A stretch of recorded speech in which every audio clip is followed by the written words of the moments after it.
Welcome back to New Rockstars. I'm Erik Voss, and this is a breakdown of the trailer of Marvel Animation's Your Friendly Neighborhood Spider-Man, coming to Disney Plus on January 29th with 10 episodes, starring Hudson Thames voicing a 15-year-old Peter Parker, Coleman Domingo as Norman Osborn, and a broad cast of Marvel cameos, including Charlie Cox as Daredevil and Vincent D'Onofrio as Wilson Fisk. While this animated series is not expected to be linked to the live-action MCU, could that actually be a good thing? To let the show breathe in its own corner of the universe? Let's break down what we found in this trailer. And we have some incredible Daredevil and Punisher inspired shirt designs exclusive at our merch store, nerdriot.shop, which is one of the best ways to support what we're doing here at New Rockstars. I'm going to be wearing it throughout the new year, along with this Neil Nation I just want to go home shirt, because that's how I'm always feeling. I just always want to go home. All right, we open this trailer in a comic book shop as we hear the classic Spider-Man theme song from the 1967 animated series, and we glide across some long boxes full of comic books. One box is labeled Marvel Comics as we zero in on the box labeled Spider-Man. The art style of the show is certainly inspired by some classic Silver Age comic book designs while trying to make the world itself have a three-dimensional feel. Marvel Animation used Japanese-based polygon pictures to handle the animation utilizing CG technology. This cover, featuring the proto-spider suit from this show, is an homage to Spider-Man's very first comic appearance in Amazing Fantasy number 15 in 1963. According to clips shown at D23, we will be getting his origin story, and similar to the way Sony's animated Spider-Verse films would use this original cover in different forms to introduce new Spider variants, here this universe's Peter Parker saves Harry Osborn. In early December, they actually released the first issue of Your Friendly Neighborhood Spider-Man, the comic book that takes place before the events of the series. It dives into Peter discovering his powers, as well as coming up with his superhero name and costume. They plan to release 5 issues total, with the second issue coming mid-January. We push in on the title of Your Friendly Neighborhood Spider-Man, written on lined notebook paper, and that is then covered in Sharpied doodles, something that we've seen from Miles Morales and Kamala Khan, and even Tobey Maguire's Peter Parker in the 2002 Sam Raimi film. But this paper tears away to show Peter waking up, and actually he is upside down on his ceiling as we move through these vignettes as if we were reading an actual comic book. So again, Peter is voiced by Hudson Thames, who also voiced Peter Parker on the What If series, but while on What If he was trying to emulate Tom Holland, here Hudson is bringing us an all-new version of Peter Parker. Originally, this show was conceived as Spider-Man Freshman Year, and many of us thought it would focus on the MCU's Peter Parker before his involvement with Iron Man and Captain America Civil War, but we now know that this is a totally new universe that will show us this Peter Parker's origin as Spider-Man. And instead of Peter Parker finding a mentor in Tony Stark, he's going to find himself counseled by one Mr. Norman Osborn. We see Midtown High School. This is Peter's canonical high school, and it's typically depicted as this style of a brick building. Peter is greeted by Nico Minoru, a character from Marvel's Runaways, voiced here by Grace Song. In the comics, her parents turn out to be secretly evil, and she has blood magic powers that she channels through a magic staff. He also bumps into Pearl Pangan, voiced by Kathy Ong. In the comics, she's Wave, a superhero from the Philippines who can control water. She calls him Petey, and he says, "That's him, oh clumsy Petey Parkey," and I love that. We get a quick flash of Peter drawing costume concepts in his notebook. Again, a classic trope dating back to Sam Raimi's first Spider-Man film. Here, his suit designs have the underarm web wings, something that Steve Ditko drew for Spider-Man starting with his first appearance in Amazing Fantasy 15. We also saw the web wings make an appearance in Spider-Man Homecoming. Lonnie Lincoln sits beside Peter at the lunch table. He's captain of the football team at Midtown High, and voiced by Eugene Bird. In the comics, he becomes Tombstone. Their teacher name is Mr. Campbell, which we were wondering might be a reference to Bruce Campbell, who Sam Raimi loves and puts in nearly all of his movies, including the original 3 Spider-Man films, and the plans for the 4th Spider-Man movie was to reveal him as Quentin Beck, Mysterio. But obviously this teacher doesn't look anything like Bruce Campbell. And we get our first look at the new suit as he swings through the comic frame. It's very DIY, and it uses a hockey jersey, and in fact later in this trailer we hear someone mention wearing hockey pads, which is a reference to the line in The Dark Knight. What's the difference between you and me?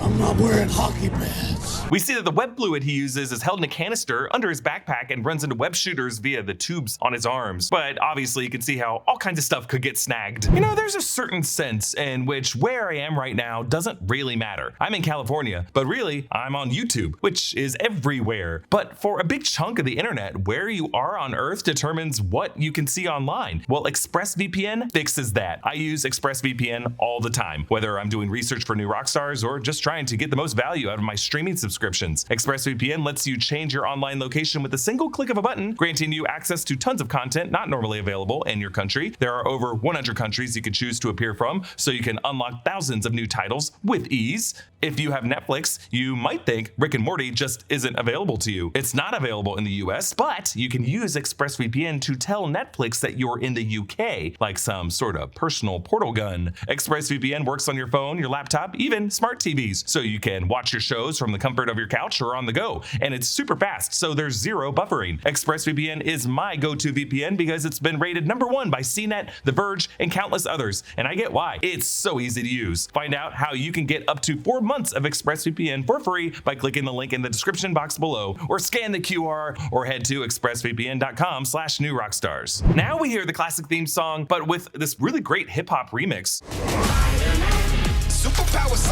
Spider-Man saves Harry Osborn from getting smashed by a truck as he's running from some kids who are chasing him, trying to grab him. Meanwhile, a streamer live streams Spider-Man after saving Harry, and we see all kinds of fun details in the comments that pop up on the stream. We see Jay Wilcox. That dude looks tragic. There was actually a Marvel inker named John Wilcox who inked some issues of Spider-Man. Could be a reference to him. Omega Toaster writes, "Kick his ass, Seabass." Kick his ass, Seabass. Obviously a line from Dumb and Dumber. And Hot Dogger writes, "Is that Bugman?" And Hippie Hamster, "The newest Avenger, Trash Man." All just roasting Spider-Man on his homespun appearance. The one and only 31, "Been here since day one. You're about to blow up, Stevie." So obviously this isn't Peter's live stream, but just some kids live streaming themselves attacking someone, which, like, yikes. After Spider-Man ties them up, Stevie loses this day one as they proudly comment, "The one and only 31, I'm unsubbing." Also, someone writes, "Why are you filming this, Stevie?" by Based Berry. And then we see a name, Lasagna Earth Theory, and I love that because a flat theory, not tasty enough. You gotta get a couple layers of ricotta in between those layers. We also see an R. Taylor. There are a few R. Taylors associated with the Marvel Universe, like a stuntman and a video game co-director, but I wonder if it's just Rip Taylor. And then the comments here are also mentioning how the stream is back up and must have gone down when Spider-Man beat them up, and then he restarted it after they were webbed up. And then something from Screwball. And Screwball is an actual social media influencer villain who made an appearance in the Spider-Man game. She's all about live streaming herself and getting famous, so it makes sense to see her lurking on other people's streams and trying to get them over to her channel, writing, "If you want to see better content, check out my channel." Next, Spider-Man swings past an elevated train, making us wonder if he's gonna have to